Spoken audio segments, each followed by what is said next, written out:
Let me introduce to you Marshall Masters. Well, hello. Thanks for having me on. Thanks for being with us again. It's been a while.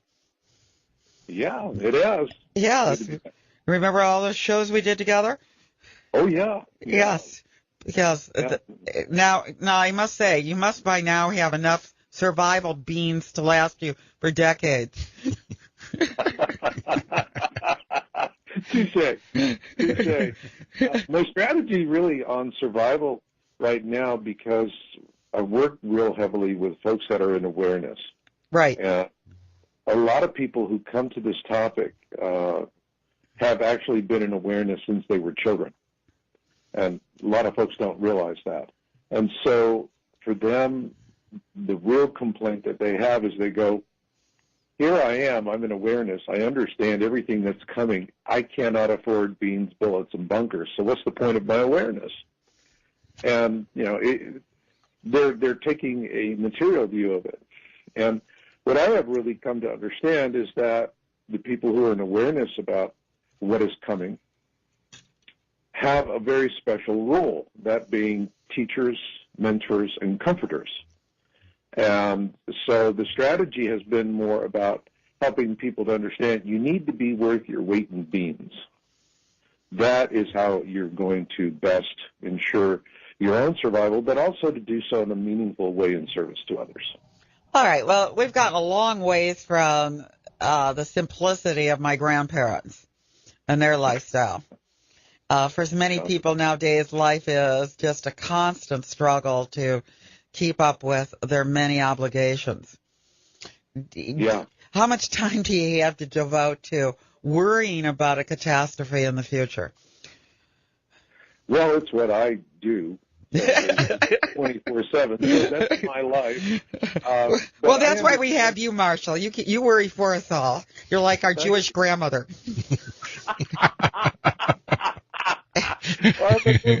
Okay.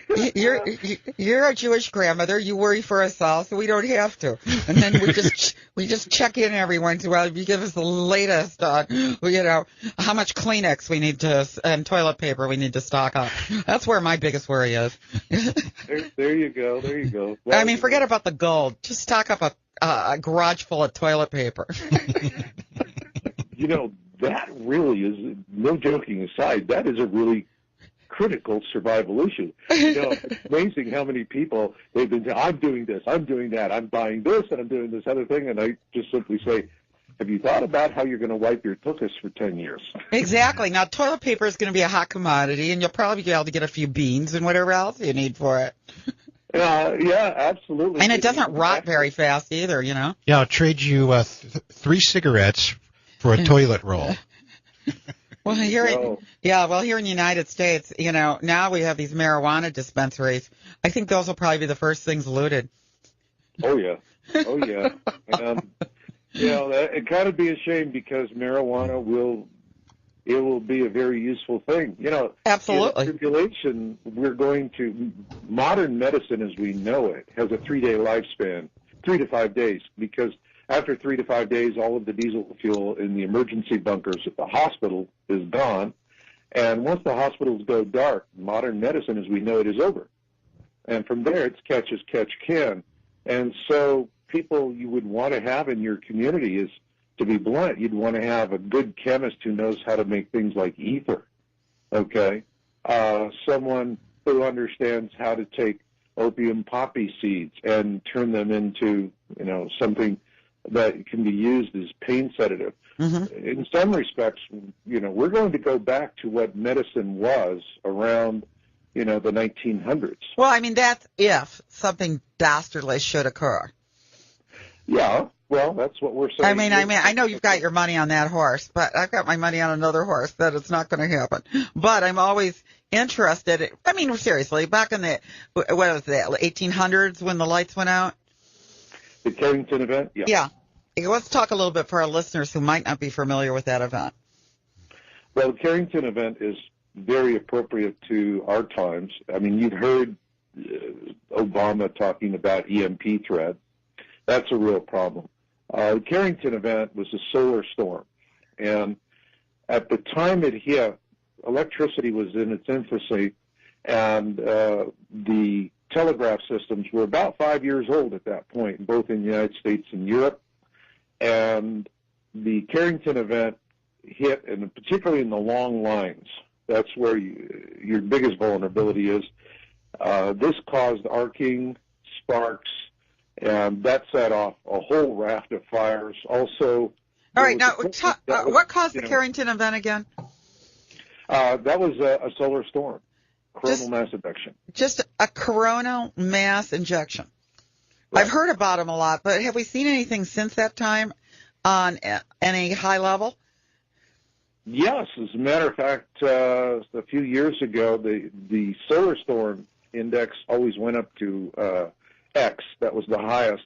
But there was one a few years ago that was so large it went off the scale, and they had to create a new category, Y. The thing that you have to keep in mind is with solar storms, it's the three rules of premium real estate: location, location, location. In other words, is it Earth directed? Are we in the crosshairs? When that thing pops up, does it pop off in our direction coming straight at us? If it does, it can be pretty brutal. And if we were to get hit with a solar storm that was Earth directed and something that would be an X or Y class, that would be enough to really take us down. And there's a concern here because in Canada, a few decades ago, there was a solar storm that took thousands of homes off of the grid. It caused a lot of problems. And that was one of the reasons why the SOHO satellite was first put up as a solar observatory in space. And now, what year was that in Canada? Do you recall?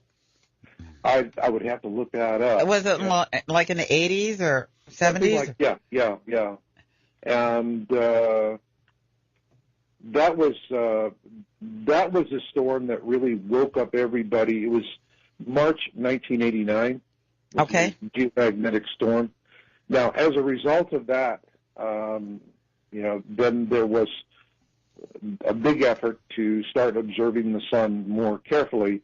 For many years, there was just one solar observatory satellite out there doing the job. Now there's a whole constellation. I mean, back a few years ago, the major space agencies all across the world launched several different satellite solar observatories up there. So right now they're in a position to see the sniffle before the sneeze, so to speak. Really? Yeah. Now, when you say several, what do you mean by several? How many? Last count, I think there's about 6 or 7, and those are the ones that are being reported, including JAXA, ESA, Russia, the United States. So there's several that are up there. They must be seeing a lot of extraterrestrial craft with those things. Boy, we see a lot of reports coming in all the time of UFOs being sighted, from the International Space Station, from SOHO, from anything else. But on the other hand, you got to remember a lot of these feeds that you get, these live feeds coming off, they're pretty well filtered and screened before they go public. That's what I was thinking. And very little gets through that they don't want to get through. Absolutely. So we were talking about that before you came on today, about this Orwellian surveillance system that's set up right now. I just got 2 little tiny tickets, okay? One for going 7 miles over and one for, they say, entering the intersection a little too late. But there's probably nobody there anyway, right? Mm-hmm. And so I got a red light ticket and a little 7 mile over one. I want you to know that was $600. And very severe penalties and points. We have points here in Arizona, a point system that's insane. I want to know, what do you think of that? What do you think of the surveillance system that's enforced nowadays that's just encroaching upon us all? You ain't seen nothing yet. Okay. I'm serious. You haven't. The next big thing that's going to happen, and this is not far off, is that you're going to see like AT&T and Comcast and these other major service providers, internet service providers, and now you get in your home, you get a modem. The modem connects to a router, and the router handles all your devices in the home. Right. Well, the company that's providing the service, all they see is just your modem, that IP address. What the next step is going to be is that they're going to take over the role of the router in the house so that they're going to actually see everything going on inside your home network because they will be your home network. So in other words, they'll know what temperature your refrigerator is. Anything that's web-enabled, so Energy Star appliances, absolutely. Right. You start taking and combining this information with what they're getting off of the e-meter on the side of your house. I'll tell you, the only thing I haven't seen them planning to do is install toilet seat webcams so that they can tell America, we have enough fiber in our diet. But I wouldn't put it past. That's next. They're going to be at Home Depot next week. That's right. It's, commode cams. There you go. And it's like, all of a sudden you're going to get a letter in the mail. Please install this, or we'll come over and do it for you. That's right. And by the way, here's a citation with a whopping fine. Because your pollution level's too high. Mm-hmm. All right. So anything could happen at any time. I mean, I got the point, Kara, from what you're telling us. There could be some kind of mishap of some kind that upsets this planet to the point where we can't rely upon our services. Right. Now, and what would all of you out there who are listening do if that were to happen? What would you guys do? Would you just go, I know what I would do. I'd be like, how long is this going to be out? How much do I have to ration? I wouldn't be the kind who would even leave my home because I would figure there's no place that's going to be more comfortable. And, what about that? I'll tell you, my biggest fear is nuclear explosion from a nuclear power plant. A nuclear power plant explosion. And we have a huge one here that I protested being built before it was built. And that was a fiasco. All the police were there stun gunning all these people who were not even doing anything. They were just standing there. They were stun gunning them. Unbelievable. I never saw such a show of force before by police officers. And, of course, if we go into a survival mode, that show of force by police officers is going to increase dramatically. I was there during the Detroit riots when they started burning down Detroit. And I'll tell you, the first thing that came out was the National Guard with their machine guns. And they started riding up and down the streets in full regalia with their machine guns pointed right at your head. And like that. See if you like that. Yep. That'll get your attention. Oh, baby. It gets your attention big time. And, I was on my way. I had a store in Detroit when it happened. A liquor store that had only been open 6 days. It was fully stocked with all brand new merchandise. It wasn't my idea to get this liquor store. It was my boyfriend's, who I wound up marrying. And anyway, so he bought it. He didn't even have a chance to draw a check, so he couldn't even get business interruption because he was only open 6 days. So what happened was he closed up the store, and we waited at a restaurant in the burbs listening to the news and watching the news, trying to figure out what was going on, talking to all the police officers in the suburbs and everything. And they were telling us Detroit was on fire. That was just because some people were upset. Can you imagine if they didn't get any food? What that would look like? My goodness. Well, there's going to be what I call the rage that's going to come. People are going to realize they're going to be standing up out in the street. They're going to be pointing up the sky and looking at the Planet X system coming in, and they're going to be saying, hey, you ever seen anything like that? No, Harry, never have. So you think we're going to actually see this Planet X system coming in soon? Yeah. Well, I'm posting images of it. And so, but it's also like ufology. You can have mountains and mountains of evidence, and people are still going to go, well, I don't know about that. So that's just the way it is. What are the pictures showing you? Pardon? What are the pictures that you're talking about showing to you? What are they telling you? On our what it's telling me is the Planet X system is coming closer. If you, on our website, yowza.com, or you can also go to marshallmasters.com, we have pictures I just put up that were taken from Germany at altitude. We call it Planet X Double Trouble. We saw 2 of the objects and verified it. They're natural objects, and there's nothing in the field of view that was cataloged. This system is on the opposite side of the sun. Mm-hmm. But also, we just published an article called Planet X Signs Update Number 5. We do these on a routine basis. This article it was really depressing for us. Jennifer Burns put it up, and it took her a solid week. And all right, so tell us about it. Well, what we're seeing just all over the place. What do you mean by all over the place? All over the world. This is global. Increase in volcanoes, particularly along the rim of fire, disruptions of air travel and air cargo. There's just on the one that is really caught our attention was Mount Sakajima, and that popped on the 5th. We have Momotomo volcano, Kolma, the Sheveluch in Siberia, Cinnabung, Charpatoristik, and Mount Ergon.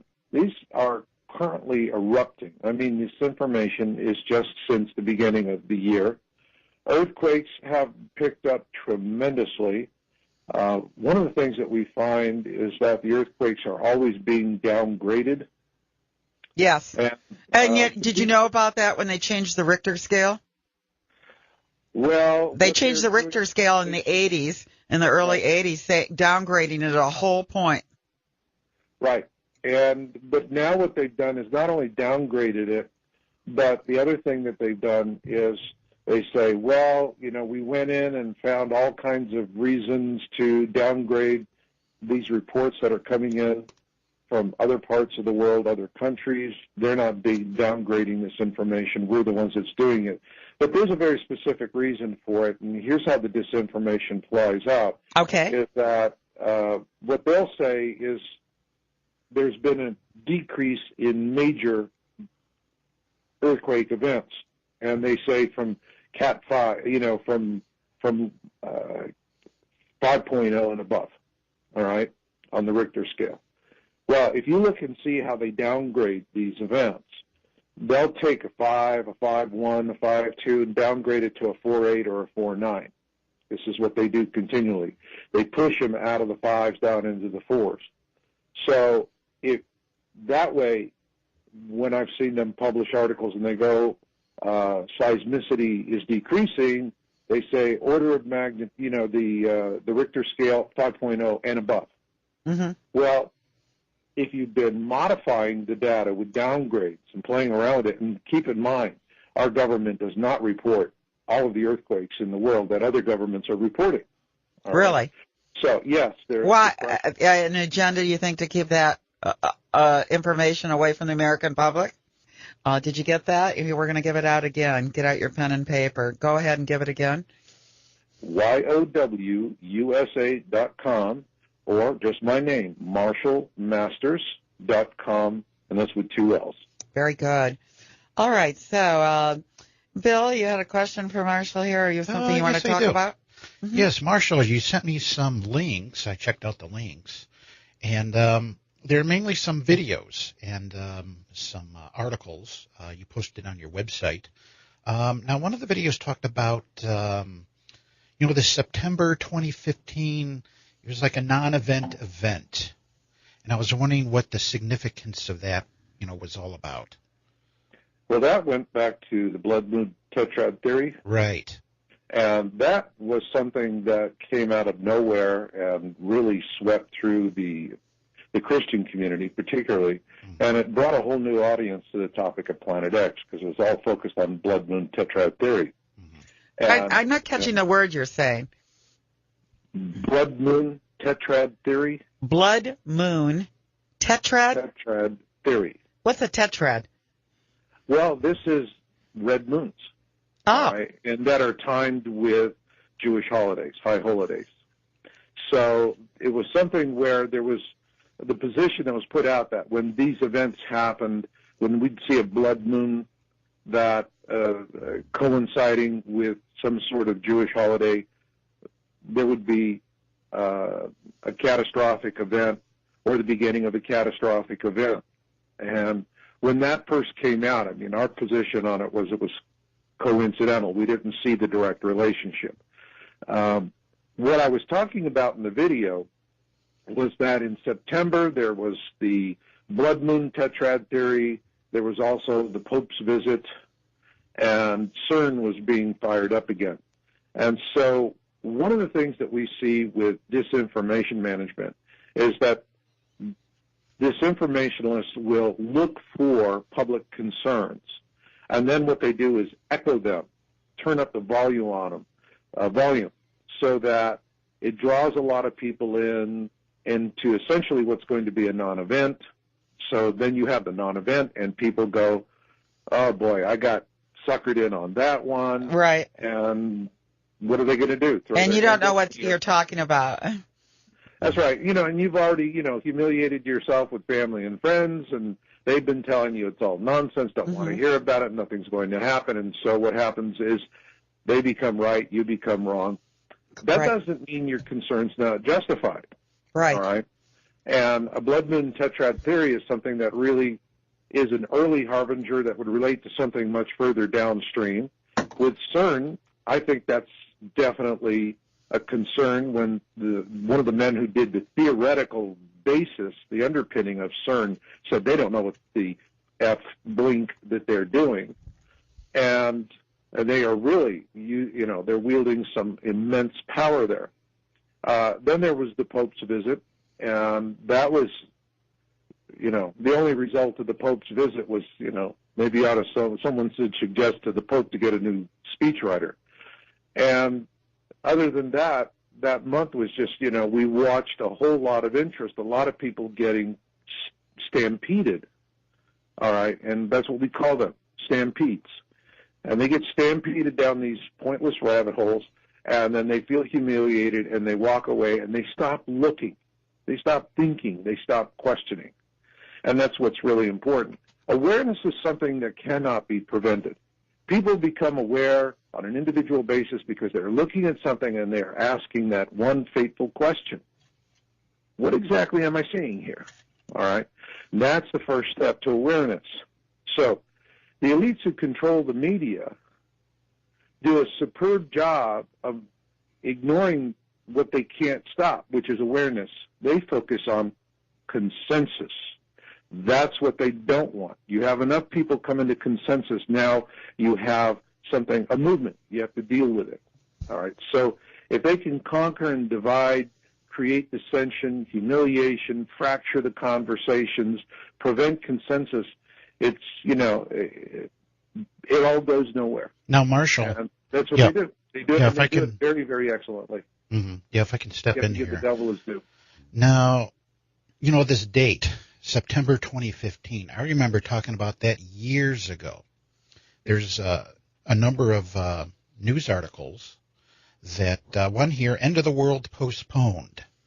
Mayan scholars have updated their doomsday prophecy. Now, this report here was posted back in October 20th, 2010, that they made an error with the Mayan calendar, did not end in December of 2012. They redid the math on that at the Scripps Institute, and they found out that the end date was actually September 3rd, 2015. And then there's this other report here about a Hebrew calendar. This Jonathan Kahn is his name, and he wrote a book called The Harbinger, and he put a date. This was back in 2012. And I remember talking about this on the air. He wrote this book called The Harbinger, predicting financial calamity in September of 2015. So this date of September 2015 has been rolled around for a number of years here. It has been. But I will tell you, the first rule of prophecy and predictions is to be aware of it, but do not live in expectation of it. Right. Like Yoda said, the future is uncertain. Always in motion is the future. And timelines shift, things will change. So it's literally about being aware. Frankly, in what I do, and on my research effort, people always say, date, date, date. What's the date? What's the date? What's the date? What's the date? And what I have learned is the fastest way to make people go back into their shells, stop thinking, stop preparing, stop planning, give them a date that they can put on the calendar. Mm-hmm. And then what they do is they look at the billing cycles on their credit cards, figure out an optimal time to go to Costco and clear out the card, clear out the shelves, and then they feel like, okay, no problem. Mm-hmm. I've got it solved, and they stop doing what they need to be doing and looking and listening. Likewise, another question I get from people all the time is, when am I going to see Planet X with my own two eyes? Now, what I tell them is that question is as dumb as a sack of hammers, because the right question is, when will I believe that what I am seeing with my own two eyes is a clear and present danger? You see, even when the Planet X system becomes visible, what people are going to hear from the government is, it's just an interesting light show, don't worry about it. Might be a few little trifles, but don't worry about it. Right. And people are going to buy it, because people cling to the bliss of ignorance like jealous lovers. Now, when do you think the visibility is going to be more than it is today? Yes, the trends are, we are getting more observation reports from people at this time than ever before. That this is a huge planet coming in, is that what you're saying? Right, that's right. And now, Actually, does it have it's a mini constellation. It's a brown dwarf with planets and moons. Mm-hmm. Now, Marshall, we're talking about the brown dwarf, right? Planet X. Yeah. Okay, now there's a couple of news articles that I have here, and they were posted just a few months ago, right around November, December timeframe. And it says here that the Pope says this may be our last Christmas. The Queen's Christmas message, enjoy your final Christmas. What is going on here? What do they know that we don't? Well, we saw those come out. What was interesting to me was both of those traced back. It was single source articles coming out of the same tabloid in England. Mm. And so my first impression was I would have wanted to see multiple sources reporting on this. Yes. All right. So we're talking about a black op little scare tactic. It could be the real McCoy. It could be a black op. It could be any number of things. Remember, the elites they have an obligation to share knowledge. It could be a structured leak. Right. And the thing here is, what we're seeing on the big scale is we see a wide range of things happening around the world that are very disturbing. If you read this article, and it's a long article, it's like 14 pages, Planet X sign, update number 5, it's on our site right now. It's encyclopedic. It really takes you from alpha to omega, trip around the world of all of the weird things that are happening. And there are, when you look at it in totality, it is stunning. And what you realize is, now, where did you say to go to see this?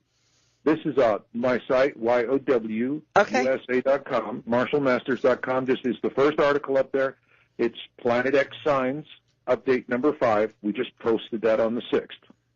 Mm-hmm. And if you go and you read that article, what you're going to realize is that there's a lot of very unsettling things happening around the world, very abnormal things.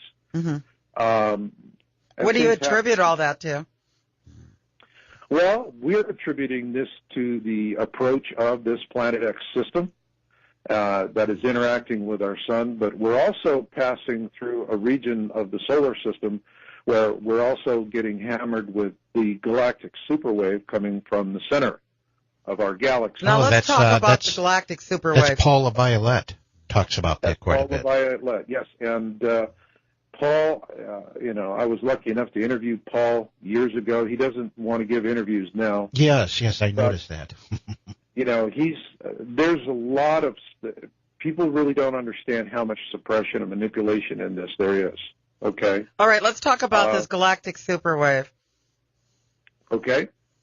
What the galactic superwave is, what Paul LaViolette is talking about, is that when we pass through, what the Mayans were looking to see is if we were going to pass through the horizon, if you will, the center of the galaxy. All right? And when you pass through that, there's energy waves that are emanating from the center of the galaxy. And we're flying through that, and that's causing a lot of problems. And what Paul LaViolette noticed was that young suns that are large, bright young suns that are highly unstable, they tend to supernova more often in this region of space than not. And so we are passing through this region of space.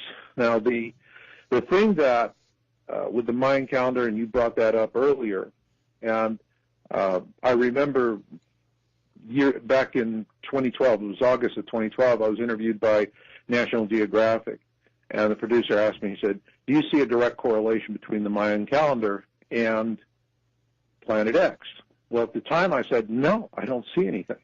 It's coincidental. We don't, because I just go off the empirical data. I'm looking for evidence, all right? You see in our articles, we are tracking good local news sites with the stories that you're finding that are reported on local level. Excellent journalism. When it goes up in the mainstream, it gets into the field of dismissive propaganda and manipulation of the stories. But if you go back to the original local reporting, phenomenal. And so we're seeing these patterns, all of this cover-up. And the thing about Planet X and 2012 was a date-driven event that was a massive expectation stampede.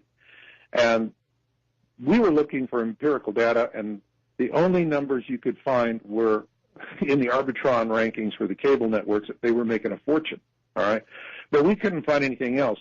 Now, what we did do was we started reporting, we reported in an article on this, and actually we do have an article about the Mayans. And what we found was that the Mayans weren't looking for something in the sky to tell them that they were already in a catastrophe. What's the point? You're looking for a harbinger sign, something that's going to give you enough time to, take a 7 lean cows, 7 fat cows kind of approach to stockpiling and preparing for a difficult time. That's what they were looking for. And when we started looking at the post-December 21, 2012 empirical data for meteors and for earthquakes, we were stunned. Because right after December 21, 2012, you had this, gradually rising trend that just took off, and it kind of reminds you of, Roadrunner and Coyote, the Acme rockets, boom, straight up. And it just took off like Acme rockets. And since December 21, 2012, we have seen, it's just mind-boggling what's happening and all of the things that we're seeing. And it's, like I said, if your listeners read this article, they're going to see that. And what you're going to see is that evidence of how this knowledge is being withheld from people.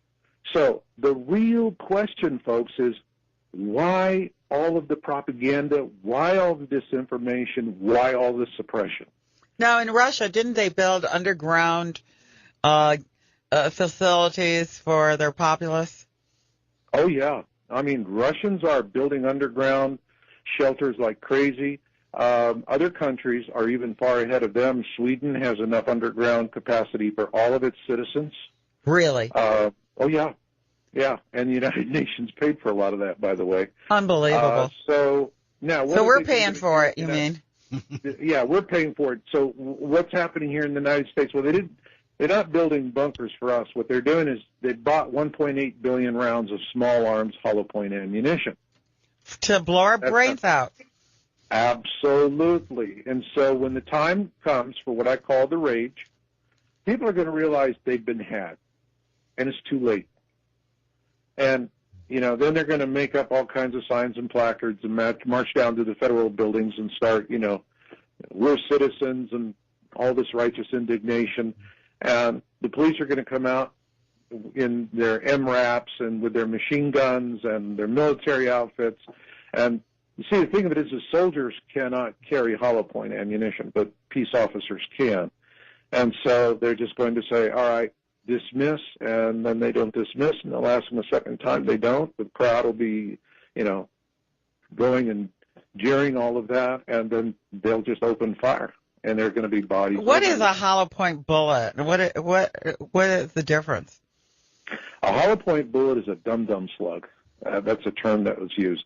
Hunters are, if you have a standard military round, it's a full metal jacket. All right, so it's a completely sealed projectile.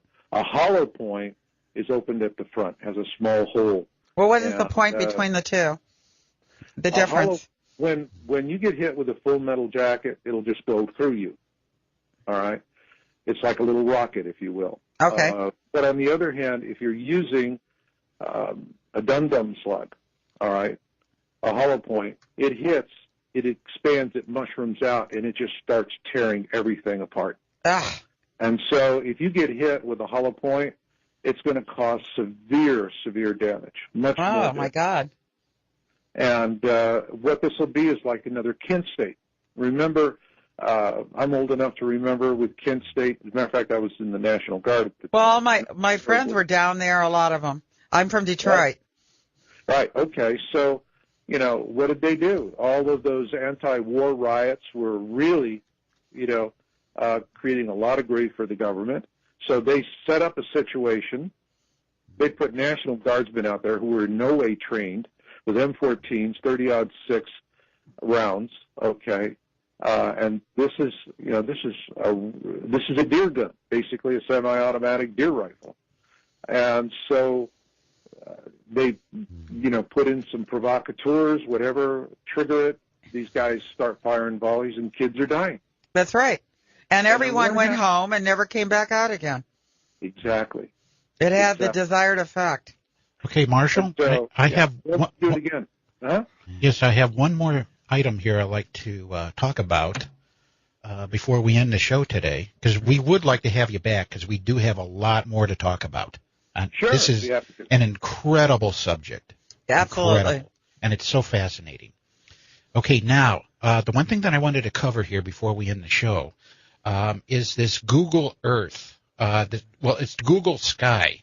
They uncovered an area that they had blacked out, and they gave the coordinates of this star. It looks like a winged star, and it's at coordinates 5 hours, 42 minutes, 21 seconds, 22 degrees, 36 minutes, 44 seconds.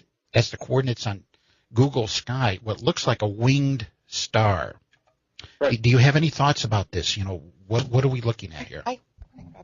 We published an article on that. That was actually a very, very effective disinformation scam that was run on the public. And if you go back and you read our article. Let me get that title for the article for you. All right, we got 1 minute left here, Marshall, and then we're going to have to say toodaloo. We're out of time.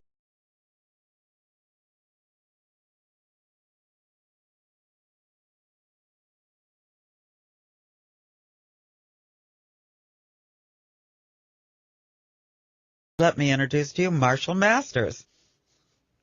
Well, hello. Thanks for having me on. Thanks for being with us again. It's been a while. Yeah, it has. Yes. Remember all those shows we did together? Oh, yeah. Yes.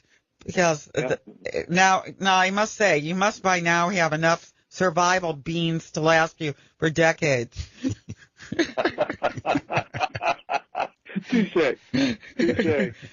My strategy really on survival right now, because I work real heavily with folks that are in awareness. Right. A lot of people who come to this topic have actually been in awareness since they were children. And a lot of folks don't realize that. And so for them, the real complaint that they have is they go, here I am. I'm in awareness. I understand everything that's coming. I cannot afford beans, bullets, and bunkers. So what's the point of my awareness? And they're taking a material view of it. And what I have really come to understand is that the people who are in awareness about what is coming have a very special role, that being teachers, mentors, and comforters. And so the strategy has been more about helping people to understand you need to be worth your weight in beans. That is how you're going to best ensure your own survival, but also to do so in a meaningful way in service to others. All right. Well, we've gotten a long ways from the simplicity of my grandparents and their lifestyle. For many people nowadays, life is just a constant struggle to keep up with their many obligations. Yeah. How much time do you have to devote to worrying about a catastrophe in the future? Well, it's what I do 24/7. So that's my life. Well, that's why we have you, Marshall. You worry for us all. You're like our Jewish grandmother.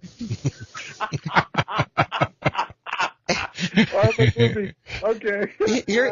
You're a Jewish grandmother. You worry for us all, so we don't have to. And then we just check in every once in a while. You give us the latest on, how much Kleenex we need and toilet paper we need to stock up. That's where my biggest worry is. There you go. I mean, forget about the gold. Just stock up a garage full of toilet paper. That really is, no joking aside, that is a really critical survival issue. It's amazing how many people they've been saying, I'm doing this, I'm doing that, I'm buying this, and I'm doing this other thing, and I just simply say, have you thought about how you're going to wipe your tuchus for 10 years? Exactly. Now, toilet paper is going to be a hot commodity, and you'll probably be able to get a few beans and whatever else you need for it. Yeah, absolutely. And it doesn't rot very fast either, Yeah, I'll trade you 3 cigarettes for a toilet roll. Well, here in the United States, now we have these marijuana dispensaries. I think those will probably be the first things looted. Oh yeah. And, it kind of be a shame because marijuana will be a very useful thing. Absolutely. In tribulation, modern medicine as we know it has a 3-day lifespan, 3 to 5 days, because after 3 to 5 days, all of the diesel fuel in the emergency bunkers at the hospital is gone. And once the hospitals go dark, modern medicine as we know it is over. And from there, it's catch as catch can. And so people you would want to have in your community is, to be blunt, you'd want to have a good chemist who knows how to make things like ether, okay? Someone who understands how to take opium poppy seeds and turn them into, something that can be used as pain sedative. Mm-hmm. In some respects, we're going to go back to what medicine was around, the 1900s. Well, I mean, that's if something dastardly should occur. Yeah, well, that's what we're saying. I know you've got your money on that horse, but I've got my money on another horse that it's not going to happen. But I'm always interested. Seriously, back in the, 1800s when the lights went out? The Carrington event? Yeah. Let's talk a little bit for our listeners who might not be familiar with that event. Well, the Carrington event is very appropriate to our times. You've heard Obama talking about EMP threat. That's a real problem. The Carrington event was a solar storm. And at the time it hit, electricity was in its infancy, and the telegraph systems were about 5 years old at that point, both in the United States and Europe. And the Carrington event hit, and particularly in the long lines, that's where your biggest vulnerability is. This caused arcing, sparks, and that set off a whole raft of fires. Also, all right, now, what caused the Carrington event again? That was a solar storm. Coronal mass ejection. Just a coronal mass injection. Right. I've heard about them a lot, but have we seen anything since that time on any high